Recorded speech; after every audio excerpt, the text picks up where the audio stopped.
ಆಂಧ್ರ ಪ್ರದೇಶದ ಮದ್ಯ ಹಗರಣದ ಆರೋಪಿ ವೆಂಕಟೇಶ ನಾಯ್ಡು ಕಂತೆ ಹಣದ ಜೊತೆ ಇರುವ ವಿಡಿಯೋ ಒಂದು ವೈರಲ್ ಆಗಿದೆ. ವಿಡಿಯೋದಲ್ಲಿ 35 ಕೋಟಿ ರು ನಗದು ಇರುವುದು ಪತ್ತೆಯಾಗಿದೆ.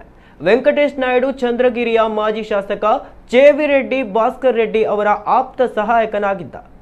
ಈತ ಮದ್ಯ ಹಗರಣದ ಪ್ರಮುಖ ಆರೋಪಿ ಎಂದು ವಿಶೇಷ ತನಿಖಾ ದಳ ಗುರುತಿಸಿದೆ. ಆರೋಪಿ ವಿಡಿಯೋದಲ್ಲಿ ಹಣ ಎಸೆಯುತ್ತಿದ್ದಾನೆ.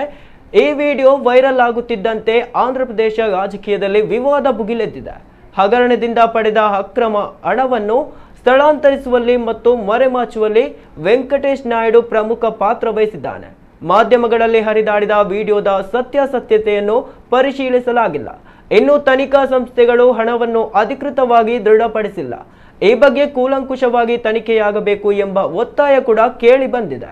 3,500 ಕೋಟಿ ರೂಪಾಯಿ ಹಗರಣ ನಡೆದಿದೆ ಎನ್ನಲಾಗಿದ್ದು ಎಸ್ಐಟಿ ಮತ್ತು ಜಾರಿ ನಿರ್ದೇಶನಾಲಯ ಈ ಪ್ರಕರಣವನ್ನು ತನಿಖೆ ನಡೆಸುತ್ತಿವೆ. ಪ್ರಕರಣಕ್ಕೆ ಸಂಬಂಧಿಸಿ ಹಲವಾರು ರಾಜಕೀಯ ನಾಯಕರು ಮತ್ತು ಅಧಿಕಾರಿಗಳನ್ನು ಎಸ್ಐಟಿ ತನಿಖೆ ನಡೆಸುತ್ತಿದೆ.